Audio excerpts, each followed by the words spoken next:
예, 그러면 시장 상황 살펴보면서 여기에 맞는 투자 전략 세워보도록 하겠습니다. IBK 투자증권 영업부의 박근영 차장과 함께합니다. 어서 오십시오. 네, 안녕하십니까. 시장에 대해서 먼저 한번 해석을 들어볼까 하는데요. 아무래도 오늘 전반적으로 약세가 양시장에서 나타나긴 했었는데 이제 저희가 앞에서 말씀드린 이재용 삼성전자 부회장에 대해서 2년 6개월의 실형이 선고가 되면서 좀 낙폭이 커지는 모습입니다. 삼성전자가 현재 3%, 삼성 SDI가 4%, 삼성물산이 5에서 6% 낙폭을 키우다 보니까 증시 자체도 순간적으로 3010선까지도 깨지는 모습이었는데요. 지금은 낙폭을 진짜 조금 줄이긴 했습니다만 어쨌거나 충격은 있습니다. 시장과 또 삼성그룹주에 대해서 좀 어떻게 보고 계십니까? 네, 삼성그룹주 관련된 단기적인 충격은 있을 수 있겠습니다. 이제 지금 뉴스를 제가 보니까 어떤 뉴스에서는 법정 구속으로 나오기도 하고 어떤 뉴스에서는 제목에 4년 집행유예라는 걸 달아서 지금 제목이 나오는 것도 있는데요. 어떤 것이 맞는지 저도 이제 나가서 확인해 봐야 되겠지만, 일단 법정 구속 관련된 이슈 관련해서는 시장이 충격을 좀 받는 것 같고, 4년 집행유예는 모르겠습니다. 그 뉴스가 제목은 있는데 내용은 별로 없는 거 보니까 좀 확인이 필요한 것 같습니다.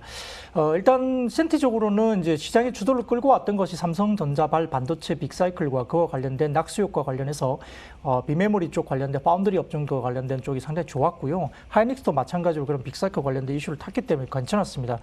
지수 관련 지배구조 이슈와 상속 문제 때문에 삼성물산을 포함한 삼성그룹주들도 상당히 좋았던 퍼포먼스를 보였기 때문에 이재용 부회장의 법정 구속 관련된 소식은 단기적으로는 좀 악재로 작용할 수밖에 없지 않을까 생각이 드는데요. 다만 이제 오늘 아침부터 일단 시장은 좀 조정 국면에 들어왔던 것이 결국은 최근에 주가가 오르면서 멀티플 상향에 대한 환경은 충분히 만들어졌으나 속도에 대한 부분에서 다소 좀 부담스러웠다. 그래서 밸류에이션 부분에 대한 부담 증가와 과열 시그널이 단기적으로 나왔기 때문에 거기에 대한 차익 실현이 좀 매물이 나오면서 시장이 좀 조정을 받았던 국면에서 이제 오늘 삼성 이재용 부회장의 이슈가 이제 다시 한번 부각이 됐던 부분 같습니다. 그런데 이제 생각해 보면 조금 이 과거를 좀 돌이켜 본다면 이재용 부회장이 이제 구속 상태에서 있었던 적이 예전에도 있었습니다. 그때 조금 삼성그룹주들의 추가적인 어떤 흐름을 본다면 구속 상태에서도 있었음에도 불구하고 주가들은 상당히 견조한 흐름을 보였던 적이 상당히 있었고요. 이런 부분에서 삼성그룹이 일단 그 오너가 없다고 해서 무너지는 시스템이 아닌 그룹이라는 점, 전문적인 오너 전문 경영인들이 다소 이제 차지를 하고 있고 시스템으로 움직인다는 점에서는 결국 이제 법정 구속과 관련된 부분들이 삼성그룹주의 급락으로 나타나기는 좀 어렵지 않느냐. 과거에 봐서도 그랬고요. 이런 부분에서는 너무 이제 나쁘게 생각할 필요는 없다는 생각인데요. 다소 좀 센티적인 부분이 어느 정도까지 수급에 영향을 미칠지는 좀 보셔야 될 것 같고, 다만 이제 지금 말씀드리고 싶은 것은 최근에 이제 유동성 확대 정책 지속 가능성이라든지 백신 접종이 시작됐다는 점에서는 경기 회복에 대한 부분이 상당히 좋아지고 있고, 또 금일 발표된 중국 지표도 상당히 경기 회복 속도가 서프라이즈하게 나왔기 때문에 여기에 대해서 상당히 좀 아직까지는 긍정적인 모습이 충분히 있습니다. 따라서 일부 이제 아주 좋은 이야기를 하자면 과속 방지턱이 이제 있는데 여기에 대해서 과속 방지턱을 지금 넘기 위한 변동성은 좀 있으나 그렇다고 해서 후진을 하지 않는 거죠. 결국은 이 부분에 대해서는 조금 단기적인 이슈로 생각하시고 조정이 건전한 조정 그리고 건강한 조정이 있을 때는 좀 더 이제 비중 확대되는 슬림화된 업종 중심으로 해서 좀 더 기회를 엿볼 수 있는 그런 부분이 아닌가 싶습니다. 고점에서 조정에 대한 필요성도 많이 있었는데 이번 이벤트를 기회 삼아서 좀 차익 실현 매물도 나오고 있는 것 같고 소화 과정도 지금 나타나고 있는 것 같습니다. 그리고 차장님께서 설명해 주시는 이 짧은 시간 동안에 삼성그룹주 전반적으로 1%포인트 이상씩 낙폭을 만회하고 있는 상황이고요. 코스피도 다시 3021선까지 지금 올라와 있는 상황입니다. 흐름들 좀 계속 지켜봐야 될 것 같고 지금은 개인과 기관의 매물이 좀 들어오고 그러니까 매수세가 들어오고 있는 것으로 추정이 되고 있습니다. 한번 계속 흐름을 지켜봐야 될 것 같습니다. 다른 이야기도 좀 미국 쪽으로 돌려보도록 할 텐데요. 바이든 정부가 이제 출범을 하지 않습니까? 행정명령 1호가 어떤 내용들이 될 것인가 지금 얘기들은 참 많이 나오고 있고 여기에 따라서 이제 업종별 어떤 기대감들도 다르게 나타날 수 있는데 이 부분 포인트 좀 짚어주시겠어요? 네, 바이든 정부의 가장 핵심은 지금 친환경이 가장 핵심이라 볼 수 있겠고요. 여기에 따라서 이제 지금 최근에 태양광도 움직이기 시작했고 2차 전지도 최근에 좋았고 풍력도 당연히 좋았습니다. 근데 결국은 이제 5년간 태양광 패널 500만 개 그리고 미국산 풍력 발전용 터빈 6만 개 설치 관련된 공약의 내용이 나왔기 때문에 가장 핵심적으로 볼 수 있는 것은 풍력 발전이나 이런 쪽을 좀 봐야 되는 거 아니냐 생각이 듭니다. 결국 이제 지금 가파른 풍력 발전 투자의 수혜를 받기 위해서는 미국 내에 공장 건설이 아주 필요한 상황인데요. 현재 지금 미국 내 생산 공장을 가지고 있는 기업들은 MHI라든지 그다음에 GE 에너지, 그다음에 지멘스 이런 세 기업에 불과합니다. 따라서 이제 미국 내 터빈 점유율은 GE가 45.4% 2019년 기준으로 가장 높고요. 미국의 이제 이제 풍력 발전 투자 규모 확대도 결국은 제너럴 일렉트로닉, 그러니까 GE가 가장 크게 수혜를 볼 가능성이 높습니다. 여기에 따라서 지금 이제 GE 관련된 쪽에 납품을 하고 있고 상당히 좀 MS를 높은 종목 중심을 보자면 결국은 CS 윈드가 가장 눈에 띌 수밖에 없는 상황인데요. 글로벌 점유율이 이제 16.2%로 글로벌 3대 터빈 회사에 활발하게 거래를 하고 있는 걸로 확인되고 있는 상황이고 전체 매출액 중에 86.8%가 3대 터빈 회사 향 매출을 하고 있는 상황이기 때문에 상당히 GE를 비롯한 글로벌 터빈 기업의 수혜를 CS 윈드가 바로 받을 수 있습니다. 그리고 이제 CS 윈드가 지난 10월에 미국 현지에 신사업 관련된 신설 법인을 검토하고 있음을 공식화했기 때문에 아마 이제 이 부분에서 결국 친환경 투자에서 더욱 미국 내 강력한 수혜를 받을 가능성이 높다고 점쳐지고 있는 상황입니다.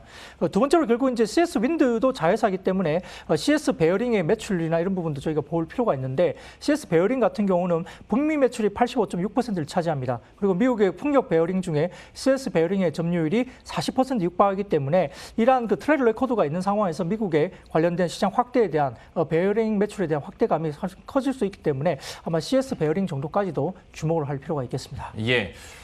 친환경주에 대해서 투자 포인트들 이렇게 짚어봤고요. 또 최근 들어서 이제 아무래도 포스트 코로나 현실화에 대한 기대감들 그리고 어떤 투자 입장에서 한 발 빠르게 내가 들어가야지 하다 보니까 뭐 여행주랄지 화장품주도 각광을 받지만 CJ, CGV에 대해서도 이제 관객들이 돌아올 거야 라는 긍정적인 기대감들이 나오면서 주가가 오늘은 좀 낙폭이 큽니다만 그래도 회복 국면을 좀 나타내는가 싶었거든요.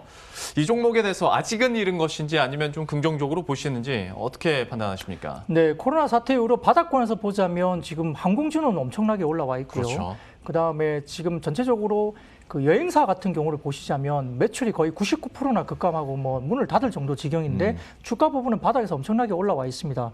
거기에 따라서 지금 CGV라든지 컨텐츠 관련 업종들이 그렇게 나쁠 이유는 없는데 다만 CGV의 조금 아킬레스건은 이제 재무 상태가 조금 아킬레스건으로 분명히 있지만 아까 말씀드렸던 그 여행사 같은 경우는 거의 문 닫을 정도인데도 불구하고 지금 주가가 바닥권에서는 급등해 있는 상태거든요.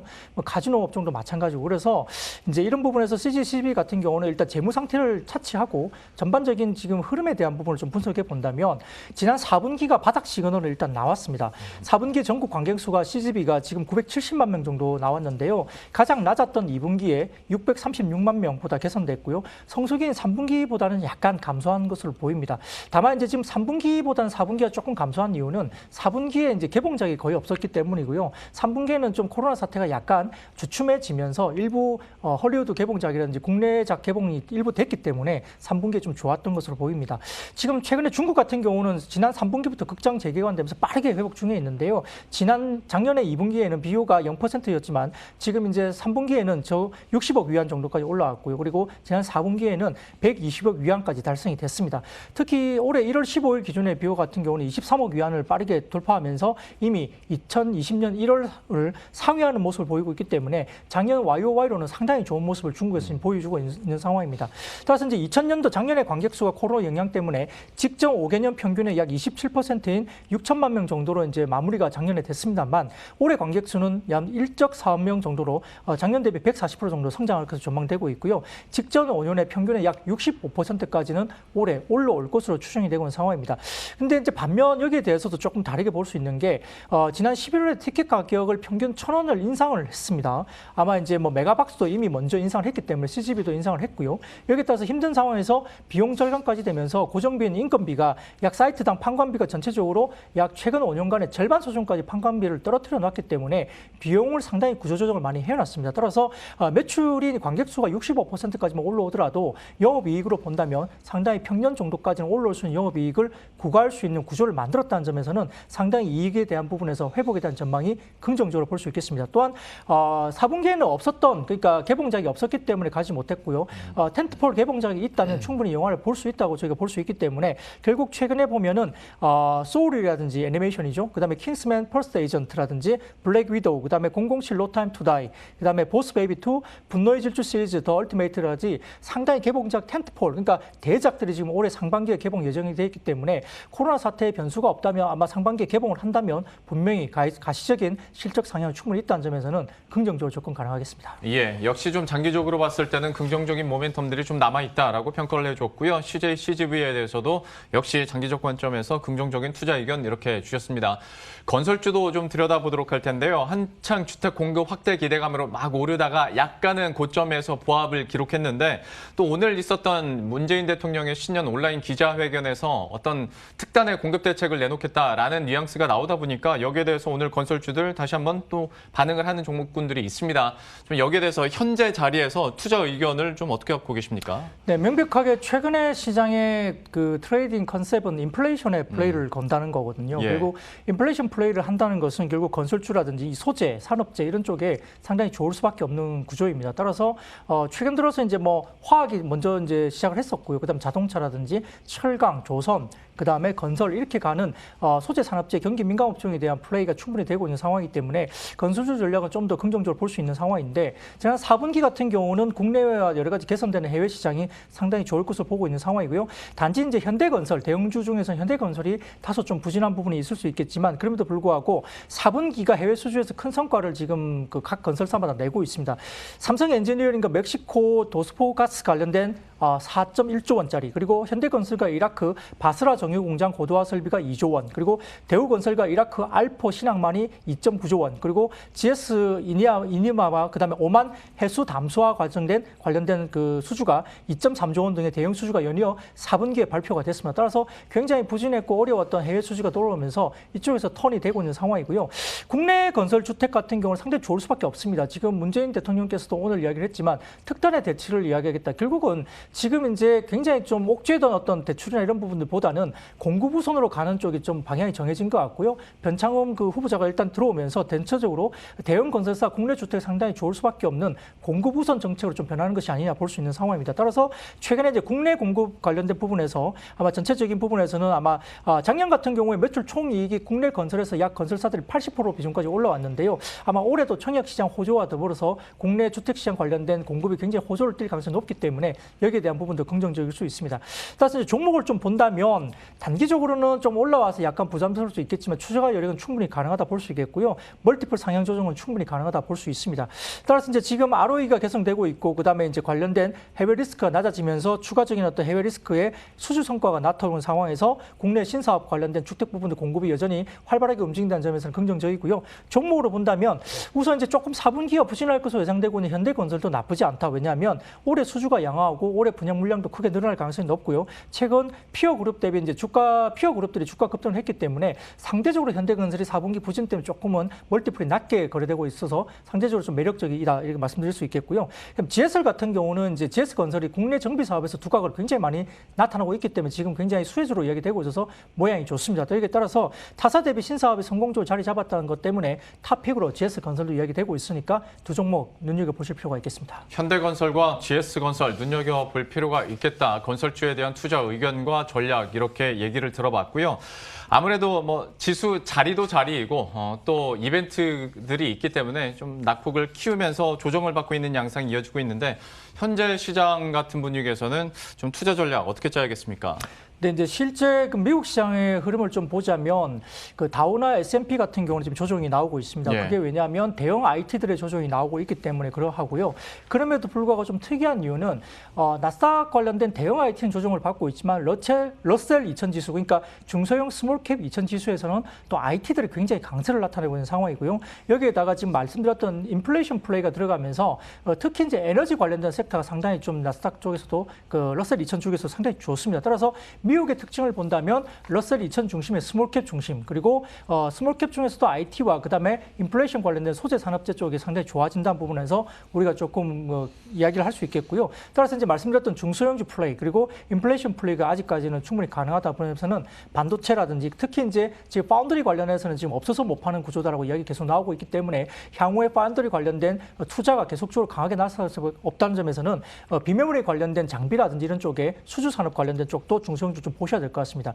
또한 경기 민감주 주에서는 소재 산업재 쪽을 봐야 되는데 화학 업종도 여전히 뭐 금호석유라든지 그다음에 지금 그 말씀드렸던 그 효성 TNC 이런 종목들이 아직은 저평가이고 어닝 서프라이즈 나올 가능성이 높다는 점에서는 나쁘지 않을 것 같고요. 그다음에 최근에 주가가 좀 아직은 못 오르고 있지만 올해 OP 기준으로 작년 대비 15%나 올라올 것으로 보고 있는데 작년에 오히려 주가가 1000포인트 올라오면서 주가가 오히려 빠졌던 통신업종들도 상당히 좋아 보이는데요. SK텔레콤은 지금 물적 분할 이슈 때문에 주 SK를 차라리 사는 게 낫다고 볼 수 있지만 SK텔레콤은 조금은 보수적으로 보실 필요가 있겠고 LG 플러스 눈여겨보셔야 될 것 같습니다.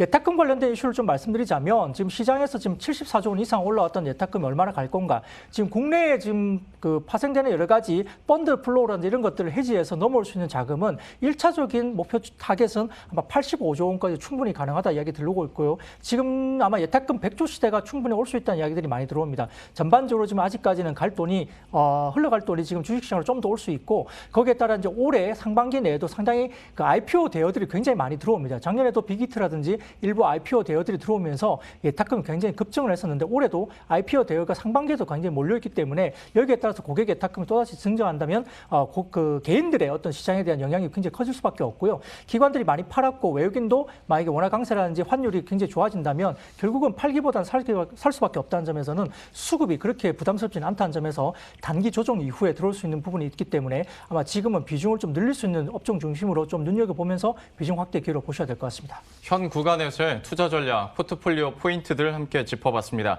IBK 투자증권 영업부의 박근영 차장과 함께했습니다. 오늘 말씀 고맙습니다. 감사합니다. 예, 시장 만만치가 않죠. 좀 낙폭을 키운 상태이긴 합니다만 소폭은 저점에서 조금 회복을 했습니다. 오늘 장 마무리 좀 잘 하셨으면 좋겠고요. 저희들은 내일 이 시간에 또 새로운 전략과 종목들 들고 다시 찾아뵙도록 하겠습니다. 시청해주신 여러분 고맙습니다.